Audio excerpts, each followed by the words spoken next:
Ibu, sudah seperti kita Bu normal jadi. Karena kita masih bukan, jadi begitu tapi dia jadi terus normal Ibu. Ini sokor Bu. Iya. Kenapa anak kesusui Ibu? Nggak bisa keluar asik. Makanya bermakan yang bergizi. Itu kalau kadang dia selalu bukan yang biasa jadi nama jadi kurang dan sedikit. Kita dulu daun kelor dia apa di mana? Ibu, cukup Ibu. Ibu mencatat dosa. Mencatat dosa Bu Idris. Ini kasar saya apa di sesar. Mana kita dulu bahasa normal aja lebih asik. Sama sih masa dia pakai sungkur lagi. Itu karena kalau udah kan begitu malas makan sayur-sayuran. Kita dulu saya daun kelor rebus Ibu sayuran itu sama singkong gitu dong. Coba mana kan kalian kita Berusaha kami dikawal untuk anaknya. tidak masalahnya ini itu tidak hendak keluar isinya pakai sumber segala. Kita kan mikir rasakan Bu. Coba kita rasakan ini bagaimana Bu. Aduh asiknya tuh enak kayak kasih sayang dari ibu dan anak. Bu, dia tuh mau sesar itu tidak gampang Ibu. Panjang keputusannya. Dia Iya, pasti sudah tanya Ibu. dokternya, Iya, pasti sudah berdiskusi dengan suaminya. Dia sudah berusaha. Tapi Bu sebagai Terus wanita kalau saya belum punya anak, Ibu mau cari takdirnya Allah. makanya berusaha Ibu. Dia sama Bu. Bu Valen sabar, Kina sabar. Bu, kita tuh sudah bikin usaha.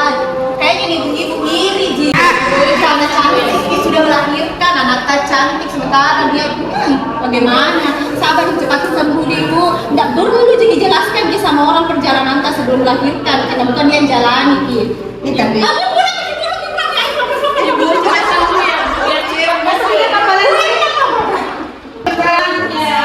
Masya Allah sudah melahirkan. Nih, cantiknya lagi anaknya. Nih, melahirkan apa Ibu? Iya. Ini tadi di mana nanti kasihan? Tidak. Di mana?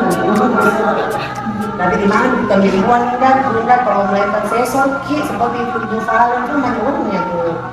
Maaf Bu, jadi memang begitu karena maksudnya di baru kan sebenarnya. Kenapa begitu cara musuh itu di kita? Iya, betul Jessica. Terkadang itu siapa menyusui. Tapi ini sekarang ya. Assalamualaikum, Ibu Indah. Dek, Bang, tinggal di kamar aja ada di sini sana. Masalahnya bukan di masalah Bu, dosa. ini bawakan kebijikan. Kenapa lah? Tahu apa Bu? Sebetulnya kita belum melahirkan secara normal Bu. Ya sudah Bu, dia ada ibu Valen tadi. Kata dia banyak uang. Kok gimana misalnya di Indonesia tertentu dia kasihan Bu, jangan tahu begitu Bu. Kita tahu bagaimana rasanya kalau melahirkan kita itu keadaannya nata orang tahu bagaimana capeknya.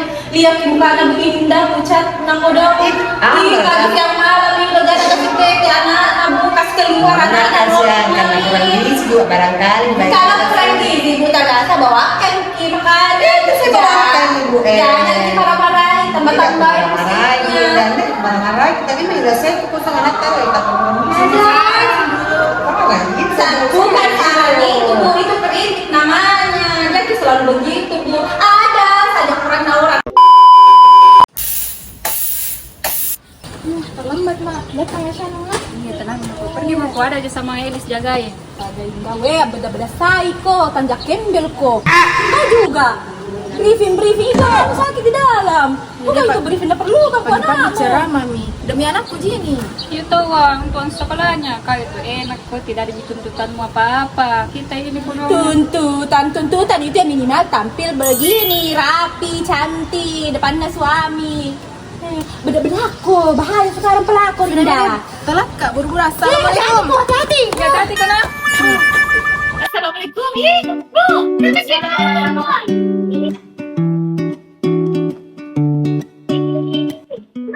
Kemarin lah. Kenapa? Ibu kenapa ibu?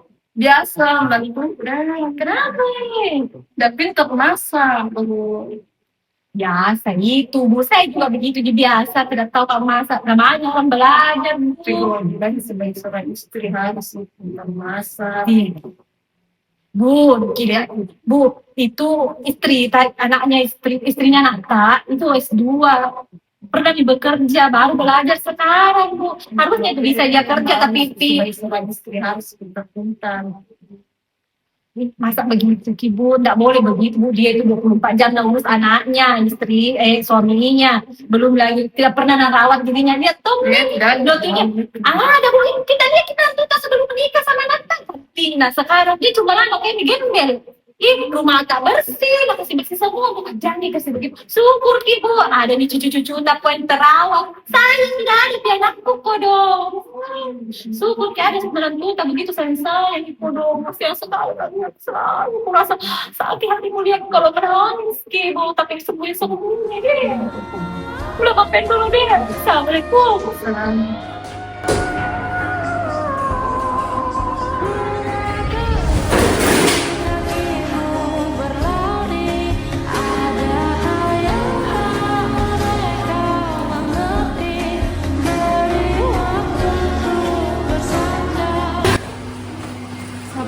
Bu, kenapa kok capek? Kau itu, ku tahu juga kita karir kok, tapi pulang kok jam segini malam nih, tidurnya namun, udah sempat peluk, udah sempat cium, tidurnya lagi benar, caranya itu kerja terus. Berusaha Mbak Elisa, ini saja dimarah-marahi Kak Bosku gara-gara terlambat kan tadi. Apa? Marahin bosku? Iya. Isi kita langsung Korena itu tipe marah-marahin, karena tahu bilang capek kok di rumah, capek kok di tempat kerja mau marah-marahin. Nah kira kamu gitu orang cari uang beli tas belanja untuk hidupnya anak, bosnya, tidak ngangkat ki, nggak jadi. Ibu tidur, dia mau nangis. Bodi juga sekali kok, tapi kalau ada apa-apa kau paling depan. Perempuan jadi juga paling mana mau tidak ada anakku. Aku tahu Ji, orang-orang di sekitar kalian juga tidak ada anakku, tapi asal tahu itu anak-anakmu semua kayak kurasa anakku. Mau kan semua bahagia ya. Kamu bahagia, anakmu bahagia juga. Tapi kan Ibu. Sore, Bu. Iya, cantik nih. Cantik. Ini nanti rumahnya. Ini bagusnya rumahnya tuh. Glowing. Tapi semua pakai rumah, Bu. Sepi rumahnya. Iya. Siapa tuh berkala mau di? Iya, antar suaminya. Tapi kan yang ada. Kita iya siapa? Kan saya sendiri aja, Bu. Percuma cantik orang kalau rumah sepi, Bu. Dia Pak. Siapa tuh berkala mau di?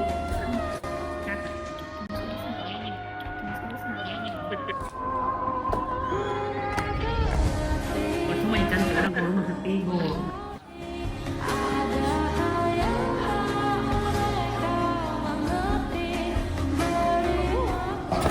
Kenapa kok lagi?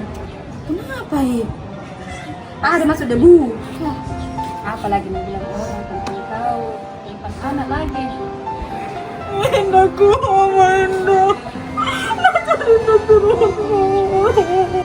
mau capek mah pura-pura aku udah bahagia, capek mah pura-pura nggak dengar lagi saya tuh. Kenapa Ki Lisa? Ya biasa itu dia kompleks lagi. Itu memang. Dengarku Nasa ini orang kerja Kak, tidak ada waktuku untuk anakku.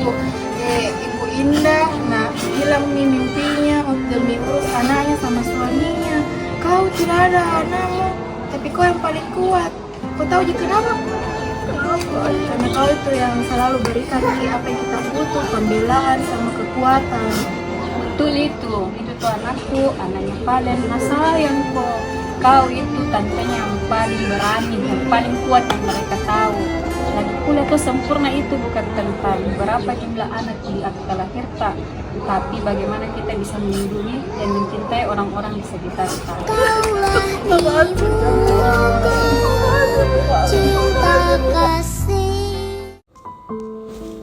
Kerinduan mendalam yang terpendam di hati Elisa hanya kepada Allah lah ia adukan. Dalam keheningan sepertiga malam, setiap wanita yang berharap tahu bahwa logika duniawi tidak berlaku di hadapan kuasanya. Inilah keyakinan yang sama yang dipegang teguh oleh Nabi Zakaria alaihi salam. Walau ia telah tua dan istrinya mandul, ia menolak untuk berputus asa Ia tahu bahwa Allah mampu mengubah yang mustahil menjadi mukjizat, seperti saat ia memberikan rezeki tak terduga kepada Maryam binti Imran. Nabi Zakaria memohon dengan lembut, mengakui kelemahan raganya tetapi tidak kelemahan imannya. Hunalika da'a Zakaria rabbah qala rabbi habli min ladunka dzurriyyatan thayyibah innaka sami'ud du'a. Wa Zakaria idh nada rabbahu rabbi la tadharni fardaw wa anta khairul warithin. Hati yang tulus dalam ibadah adalah bukti kekuatan sejati Elisa yang menjadikannya seorang bidadari yang paling tabah.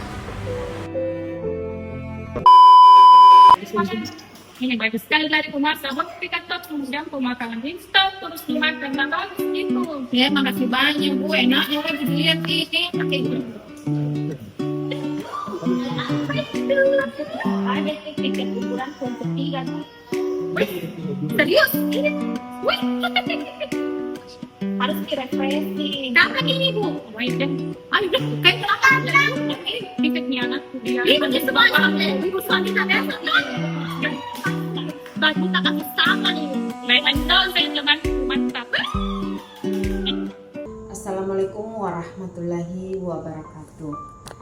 Ibu-ibu yang dimuliakan Allah, alhamdulillah kita bertemu di pagi yang indah ini. Saya dengar sedikit tentang kerikil-kerikil kecil di komplek ini ya. Kita itu sering lupa bahwa setiap wanita, setiap ibu adalah pejuang di medan perangnya masing-masing. Seorang ibu rumah tangga, pengorbanannya adalah kehilangan mimpi pribadinya demi kenyamanan keluarga. Ibu rumah tangga juga sering lalai karena merasa waktunya cukup banyak, padahal dia kerap kali hadir secara fisik, namun terkadang lalai secara emosi dengan anak dan keluarganya. Dan ibu rumah tangga seringkali berjuang, merasa bosan melakukan kegiatan itu melulu. Tapi inilah jihad ibu rumah tangga. Namun ia selalu memastikan kenyamanan dan keamanan keluarganya. Ia adalah tiang rumah tangga yang memastikan surga kecil itu tetap berdiri tegak, maka pantas disebut sebagai bidadari dalam rumah tangga. Seorang ibu bekerja, apakah itu buruk? Pengorbanannya adalah kebersamaan dan menanggung rasa bersalah yang tak terucap. Ia adalah penjamin masa depan yang berjuang di dunia medan sekaligus demi martabat dan jaminan untuk anak-anaknya. Ibu bekerja disebut bidadari pejuang ganda karena pengorbanannya mereka menghasilkan kemuliaan dan jaminan yang besar bagi keluarga. Lantas, apakah seorang wanita tanpa anak tidak bisa disebut sebagai bidadari? Seorang wanita yang mungkin tidak mengandung, tapi hatinya penuh kasih sayang, bukan hanya bisa, tetapi sangat layak disebut sebagai bidadari. Kemudian seorang wanita di hadapan Allah tidak pernah diukur dari status peran biologisnya, melainkan dari keikhlasan hati dan seberapa besar manfaat yang ia berikan kepada lingkungan sekitarnya. Pengorbanannya adalah kerinduan yang mendalam yang diubah menjadi cinta dan pelindung bagi orang-orang sekitarnya. Beliau adalah pelindung hati yang mengajarkan kita bahwa kasih sayang ibu tidak terbatas pada darah. Dan kita sering mencemooh kekurangan orang lain, mencemooh persalinannya, air susunya, atau status anak yang belum ada. Padahal Allah Subhanahu wa Ta'ala telah berfirman dalam Al-Quran, yang artinya, hai orang-orang yang beriman, janganlah sekumpulan laki-laki merendahkan sekumpulan yang lain. Boleh jadi yang ditertawakan itu lebih baik dari mereka. Dan jangan pula sekumpulan perempuan merendahkan sekumpulan perempuan lainnya. Boleh jadi yang direndahkan itu lebih baik. Quran Surat Al-Hujurat ayat 11. Tugas kita bukan menghakimi jalan hidup orang lain, tapi mendukung mereka, terutama para ibu yang kemuliaannya telah ditegaskan oleh Rasulullah SAW. Dalam hadisnya, surga berada di bawah telapak kaki ibu. Hadis riwayat An-Nasai, Ibnu Majah, Ahmad. Yang artinya, jalan terdekat menuju surga adalah melalui ridho Allah. Dan janganlah kepada ibu, tetapi bagi para ibu, jalan menuju surga adalah melalui kesabaran dan keikhlasan dalam pengorbanan mereka, dan dengan tidak menyakiti hati sesama saudara muslim. Ibu,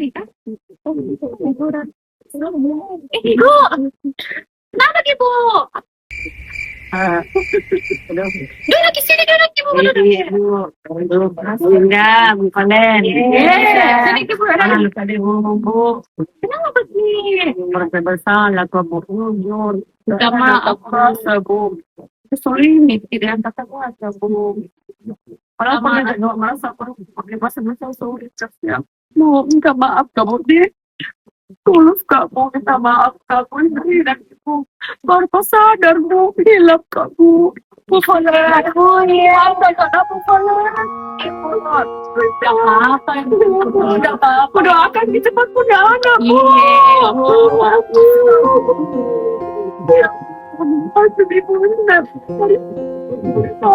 Iya Bu. Dari kisah ini kita dapat belajar. Mereka adalah wanita yang berjuang. Mereka adalah wanita yang berkorban. Pengorbanan mereka pada akhirnya mengajarkan sebuah pelajaran mulia. Setiap wanita adalah bidadari. Kepada seluruh ibu rumah tangga yang kehilangan waktu untuk dirinya sendiri, yang lelahnya tidak terlihat, ketahuilah, setiap peluhmu adalah pahala yang abadi. Kepada seluruh ibu bekerja yang menanggung ganda beban di kantor dan di rumah, yang hatinya sering dihantui rasa bersalah, yakinlah, perjuanganmu adalah jaminan masa depan yang Allah cintai. Dan kepada seluruh wanita yang hatinya merindu seorang anak, yang mengubah kerinduan menjadi cinta tak terbatas untuk orang di sekitarnya. Percayalah, kehangatan hatimu adalah bukti kemuliaan jiwa, dan kamu dicintai Allah tak kurang sedikit pun. Kemuliaan seorang wanita diukur bukan dari label, peran atau statusnya di mata manusia. Kemuliaan mereka diukur dari keikhlasan hati yang mereka miliki. Mereka adalah bidadari yang dikasihi dan dijanjikan kemuliaan oleh Allah Subhanahu wa Ta'ala. Terima kasih yang setulus-tulusnya kami sampaikan. Terima kasih kepada para penonton yang telah menyaksikan perjuangan dan keikhlasan hati dari para bidadari ini. Semoga pesan persahabatan, pengorbanan, dan penerimaan ini sampai di hati Anda semua. Terima kasih spesial kami sampaikan kepada seluruh pemeran yang telah menghidupkan setiap karakter dengan sepenuh hati. Di penghujung video ini, kami dari Liko Raudah mengucapkan, Alhamdulillah, puji syukur kita haturkan untuk segala nikmatnya. Selamat milad kedua Liko Arafah, 2 tahun telah membersamai. Liko Arafah telah menjadi perjumpaan yang menguatkan dan sumber ilmu yang mencerahkan hati.